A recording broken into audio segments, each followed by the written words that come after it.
The first thing we're talking about is the S in IoT. For those of you that don't know, IoT is the Internet of Things. So in this case, we're talking about your fridge or your smartwatch or your Roku or your thermostat or whatever the other silliness that is plugged into the internet. And now, please understand that when we say the Internet of Things, right, they are, typically not incredibly secure. And we'll get into that in a little bit. But interesting pieces of information about this. So give me a two. Oh yeah, Edward, thank you. Lights, smart lights are another good one too. Um, give me a two in chat if you know anyone that has like an Amazon Alexa or like a Google smart speaker or any kind of smart speaker in their office. In their office, you guys are all jumping the gun. In their office at work. Oh, it's still going. That's fun. I got a hand raise from Elena. Thank you, Elena. Appreciate that. Um, Interesting piece of information. All the information that those specific listening devices, which is very much what they are, right? Just like your cell phone is a listening device, right? That's the whole point of having a big, nice, beautiful microphone array. All that information can be subpoenaed. I'm just throwing that out there. This came up in my career several times with people that may not want all the private conversations in their office to be totally on the record in Amazon's web services or whatever. Maybe a service that stays up a little bit better this quarter. But just as a heads up on that, they're not super secure and the information's subpoenable. But it gets better. So when I say we're living in the worst timeline, um, what I mean is, of all the crazy, silly things that we could have thought happened, I mean, if anybody's missing something on your 2025 bingo card of things you thought would never happen but then did, here's a new one for you. So I talk all the time in the fundamentals training about not plugging things into Wi-Fi that shouldn't be plugged into Wi-Fi, because basically what you're doing, and I know I said plugged into Wi-Fi, I'm doing a live presentation. Give me a break. Um, what you're doing is you're giving the information that the manufacturer wants straight to the manufacturer. Now, there are several things that are totally fine plugging into Wi-Fi, like your thermostat. I like my house being the temperature I want it to be when I get home, or your Roku, or your Ring cameras. Yes, absolutely, 1,000% on that. All sorts of stuff. I even have my garage plugged into it because then Amazon can open and close my garage, which some people would hate. I happen to think it's safer for where I live, but it is what it is. Now, I typically say your fridge is an example. Then I give an example of what could you possibly need to plug your fridge into internet for. And it turns out I actually had to update my fridge once and it made ice better. But the problem is that Samsung has started, I'm not kidding, serving ads when you plug them into Wi-Fi on your fridge. So here's a link just in case you wanted to know that I'm not making this up. And if you were to connect your fridge to Wi-Fi, first of all, this is a techie talking to you, and I have no idea why refrigerators have screens. I would never need to tweet from my fridge, ever. Can't see a reason to do that. But if you plug your connect your fridge to the internet, they're trialing ads. That's super fun. I'm not clear why that anybody thought they needed to do that, and I still don't know why my washer and dryer have Wi-Fi. I just want to throw that out there. But the whole point of this is, in the corporate world, and less so the home world for the context of this conversation. In the corporate world, a lot of people like gadgets, right? They've got smart things and watches, and we talked about Alexas. There's other smart thermostats, and there's stuff that you can plug around the office that just connect to your guest Wi-Fi. Now, give me a 3 in chat if anybody knows any examples of shadow IT specifically where somebody's come in and brought like networking equipment, like a Wi-Fi access point into the office, and just plugged it into the corporate network because they wanted better or different Wi-Fi. Thanks, Rogers. Appreciate you. It's happened to me a couple of times. Gerald, good to see you too. So this happens, right? Where people just bring things in from home and they plug things in. And maybe it's not a Wi-Fi to this device. Maybe it's their Roku, or I don't know why you'd plug a Roku in, or speakers or something to that effect. JJ, I'm with you on that. JJ says if the product is free, you are the product. We're getting there. So the point is a lot of that information can be hacked. A lot of that information, the access is not terribly secure or updated.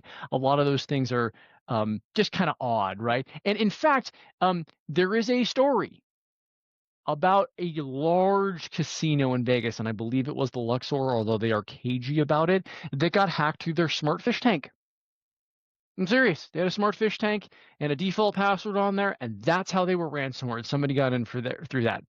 And the reason I'm telling you this is the S in IoT, thank you, Christopher, stands for security, right? We really want to be careful about what we connect to the internet because there are so many vectors out there for you to get in, for bad guys to get in. And what we are trying to do typically from a security standpoint is reduce your attack surface, meaning the amount of things you can be compromised on. And we're going to talk VPNs in a little bit about why that's another thing.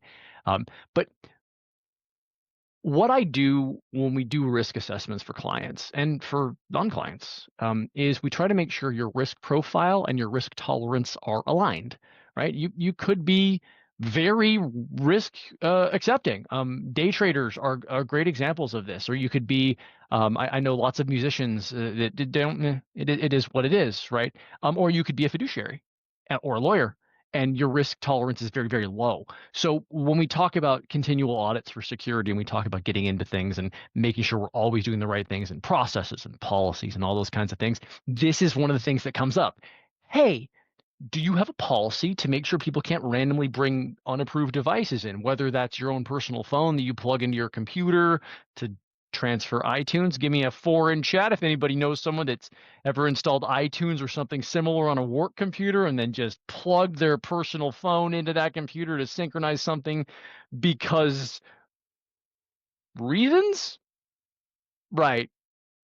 If you all are watching chat, you can see this happens, right? So having a policy of not plugging in or connecting random stuff, and give me a 5 in chat. I'm specifically talking to people that work for attorneys, where maybe someone with their name on the door is above the law, and they can do it anyway. Any 5s in chat for that one? Really? Okay, we'll see. We get that all the time. The pleading the fifth, Angela. That was good. I like that one. So yeah, in case you're wondering, this is in my fundamentals training too, of course. Just so you know, remember LastPass? LastPass got radically compromised, and they said the bad guys were out, and then it wasn't. I'm sure it does happen in attorney firms too, Peter. It's really, really easy for attorneys to say, hey, the managing partner just doesn't have any rules. Remember when LastPass got hacked?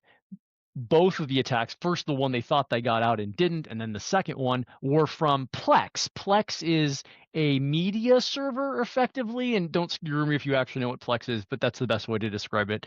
It's a home media server, and one of the main engineers had an insecure version on their home network and logged into their Google account, and that's kind of how they got in. The whole point is the home device or the unsecured thing, the Internet of Things, the shadow IT is what we're kind of talking about right here, is how they got in.